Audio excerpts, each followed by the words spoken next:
Hello, everyone. Thank you so much for coming. I'm Rashmi Bidasaria, and I'm going to be your host for the next 20 minutes. I'm showcasing two of my projects today, Kaagari and Dross. Both these projects have been very different looking, but I feel they relate to the same thing that I'm trying to talk to you about today. So that's material and processes.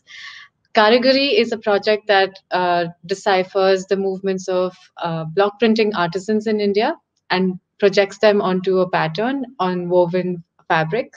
And Dross is a project that takes steel waste, that is steel slag and quartz powder, and is an experimental project where you try to make furniture and other products with it. So these are two different spectrums that I'm talking to you about.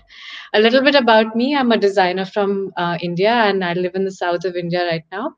And design for me has always been kind of inspired by my cultural understanding of the spaces and the people around me. I love working with people and communities. So you'll see the reflection of the two in both my projects. I'll begin with sharing Karigari with you. So I'll just start with sharing my screen.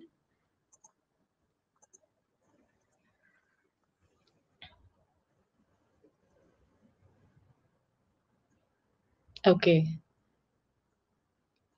So, as I said, Karigari is about block printing artisans. And when I started this project, it was with a very different and an outsider's perspective.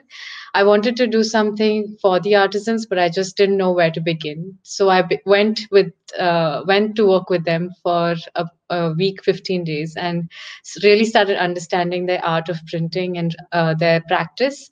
I designed a tool which would kind of make them help print faster, and it was a very geometric tool. And I gave it to them, and then they were all very frustrated. It looked like a very difficult contraption, and it was breaking apart, falling apart, and everybody was just very irritated with this tool. The idea was to kind of help them continue this craft. It's such an old craft, but it's kind of lost its importance now because of digital practices.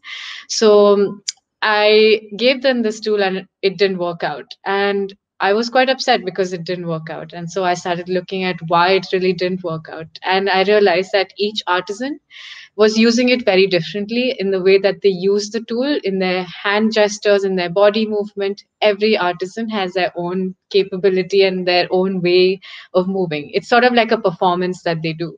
So I started mapping these movements and really closely looking at what they were doing. uh, I used two techniques. First one was a long exposure photography. And so I really tried to understand how the body moved. I put an LED on top of the block, and they just moved with the box and the body. And it gave me these patterns. And so I started to understand how they really moved, what's the swiftness of their movement, who it is, and what their experience is. So just this one pattern was a lot of information about the artisan. Like you can see here, these are different movements from different artisans, and all of them are quite unique in their own way. I looked closer and I thought that there's more to do with this, because there's so much more with the fingers, gestures, and the way that they use the block itself. So I went down on a deeper level and tried to really understand what their fingers were doing. And you can see on the right and the left, there are two patterns. These are two patterns that I mapped with virtual reality. And this is done through leap motion and Unity.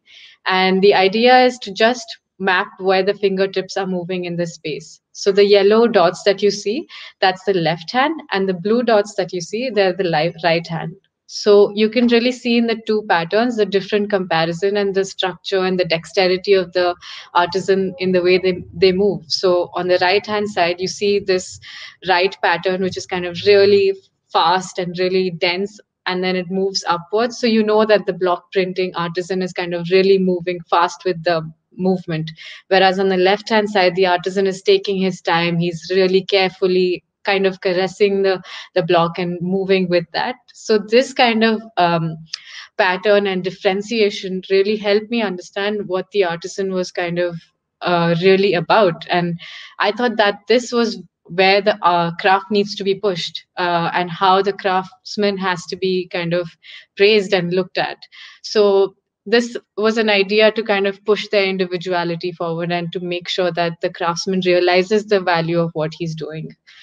So I took this forward and translated them into these tapestries, and this was done at Textile Lab in Netherlands. And I got this opportunity to develop the fabric and the patterns a little bit more. So I realized when I came to Textile Lab, it was a scholarship given by Textile Lab to develop this project. And when I got here, I realized that the material can do so much more than just the pattern and just depict the pattern. So we looked into how the dots could actually have meaning. And wherever you see the dots, wherever they're denser, the dots are in three-dimensional space a little bit taller. So that's something that we kind of developed at the textile lab with the technicians in the textile lab. So wherever you see the red dots are kind of puffier and it's higher, that means the artisan has spent more time there and he's kind of really spent a lot of moments in that space. So he keeps coming back to that space, which is why the dot is bigger and larger. And to do this, we used different yarns in the fabric. So textile lab had a number of yarns that we could use. So I've used rubber at the back so that it seals the yarns, and in a way, the natural fibers are used in the middle. So all the fibers that you see here, they are natural fibers like cotton and wool, and the white fibers are all paper. On the back, on the same side, the white part is all rubber, which is kind of holding the yarns really tight. So when I steam it up, the ball kind of swells up, the material swells up and really gives that dimensional feeling to this fabric. So that was kind of a highlight for this project, where materiality from a person was transferred into materiality of a cloth, and similar to how it is done in the block printing as well. So it was kind of moving in this tangent of two different areas, where the block printing artisan was one and his craft, where he's printing every day. Whereas on the other hand, this was being recorded and it was kind of moving into this three-dimensional fabric. And this was happening from Netherlands to UK and in India, and three different places. So it was kind of telling the story in three different places. And I thought that was an interesting way to kind of talk about this project and just to see where this project has capability and potential to grow and to make people really understand who these artisans are. It's often that we understand who the craft is, but it's very rare that we understand who the craftsman really is. So this was a project that kind of looked in that aspect. Um, I'll move on to the next project, and this is a completely on a different spectrum. It's called Dross, and I say it in a different spectrum because I'm looking at it in another context of material, and this is using steel slag and quartz powder. These are two byproducts of the steel manufacturing industry. And I'm basically looking at how the resources in a factory within the factory can help develop a project. And I have to say that interestingly, that this project came about because of coronavirus, and because of COVID-19, this project was kind of possible, and it is what it is today. When I came back to India in March, I was continuing my master's degree online from the Royal College of Art, and this pandemic situation made me look inwards into the factories and the resources that we have. So the factory that I looked into, the steel factory, because there was not much I could do outside because of the lockdown, I started looking inwards and seeing what the factory could really offer. So everything that comes from this project is from the waste materials and the waste pile in the factory, from the material, the steel slag and the quartz, or the molds that makes the material, or even the residual heat from the factory that's used in the furnaces to heat the steel ingots. So I really looked at how this utilitarian principle could really benefit this project. And even in the way the aesthetics would work, I saw that I looked around in the scrapyard. I picked up all the things that I found interesting and started putting them together, welding them together. So, for example, this thing was a window pane and it was a window grill. This one is a lunch tiffin box. That's a very common object in India. The frames on the sides are angles that the factory produces, and these are all the deformed ones which the factory discards because of the shape and the size which are not perfect to standard. And so is the rebars that are here and the plate at the bottom. These are all picked up from the scrap yards from the factory and kind of have influenced the way that this project is going to go about. A little bit about the material. So going back to this, the steel slag is the waste product that comes when you melt the steel. So it's the impurities from the metal that are left behind in the steel furnace, and the quartz powder is the lining from that furnace. This quartz powder is rammed into, when it's fresh, it's rammed into the induction furnace, and it forms a thick lining around the furnace, and that creates an insulated space between the metal furnace and the metal that's boiling and melting inside. So after a couple of turns and after a couple of cycles of this heating, the quartz powder loses its capability that stays enough for the steel, melting steel. So they are thrown out, and both these materials are either thrown out into landfills or used to make concrete blocks. But today, as the scenario is, 30% of it is only used. The rest 70% is thrown into the waste piles and landfills. So I kind of started looking at the same process that they use for the quartz powder to line the furnace, and using this same process on a much smaller scale, on a product scale. So I used different materials that could be rammed into a mold and then just heated up into the furnace and then taken it in different forms. So I got a lot of interesting outputs, which were mostly based on furniture because I was looking at into a large scale and where a bigger sense of space could happen. And these are different tables that I had made earlier. So this is a floor table. You see all of these lines that are here. These are all from the metal pipes that are from the dirt in the metal pipes. These are completely unintentional, and they've all risen because of the process of the project. It's not something that I can control too much. So that is also an interesting part of the process and how it goes about. This one is an experimental table where we were trying to use engraving techniques and marking techniques to kind of see where this material could go and how this material could be pushed further. A little bit about the project, really, why I say it's a community project is because of the information and information exchange in this project.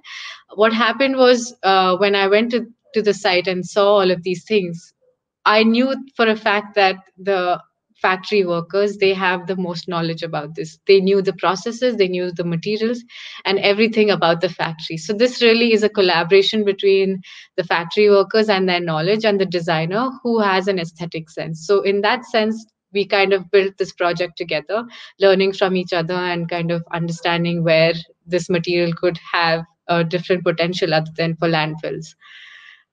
Initially it kind of became a very difficult conversation because it was not it's a waste material. It's very hard to kind of change the perspective around this. So through conversations and really seeing these different prototypes of tables out of the waste, it kind of became very apparent to the factory workers that this is something that they could make themselves because they have their own materials, they have the knowledge themselves, they work with these materials every single day, and the scrap yard is in the factory where they live. So everything was sustainable and self-sustainable for the factory workers. So for example, if they broke a tile in their home, this material could be replaced by that. They could make their own tile, they could make it with their own shapes, they could make it with their own colors, and so on and so forth. I think it became kind of a service where they were enabling themselves to make something for their own surroundings. So these kind of furniture pieces were really reflective of that process and really reflective of their community space. And today it is in their community space, and they use it on a regular basis to have lunch, to have meals, and everything. So it became a very interesting turning point for this project to see where it could go. A couple of months later, I kind of started realizing that there was more to this and I could reach out to a bigger audience. And that's when Milan Design Market and Isola.design District came in. So I started looking at ways that this could be sent to people in their homes and how they could use this in little smaller scales and smaller sculptures.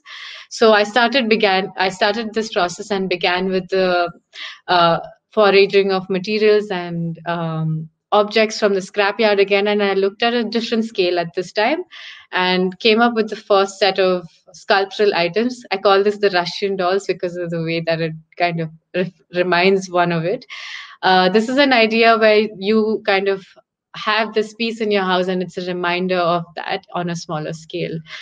And this is something that was very it's very local. So Lalki collection is based on the funnel. The funnel is called Lalki in the local language, and I really wanted this project to reflect the local nature of this project because everything is made from the scrapyard itself, including the the funnel that's found in the scrap. So everything about this was from that place and really where it came from, similar to this one, which is a bigger scale. So I've kind of sealed up the funnel at the bottom, so you could use it as a flowers, you could use it as a holder, you could use it as anything you like. It really is flexible in that way. But the idea was to kind of reflect where it really came from. This one is a Dibbi collection. It means boxes in the local language. And just from the shape of the previous thing that I showed you here, the box here, this forms the Dibbi, and that's the kind of mold for that Dibbi collection. So it really, again, is dependent on what I find in the scrapyard and what I can make do with.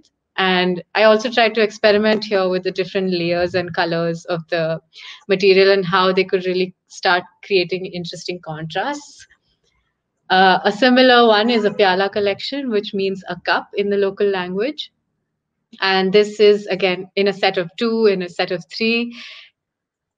And a panai, this is a cup glass holder variant, and I've used flowers, but of course you can use candles, you can use different things. The idea around creating all of this was to just see the flexibility of this material, and even in a home, that it could really change the perspective around how we buy things and how we consume things.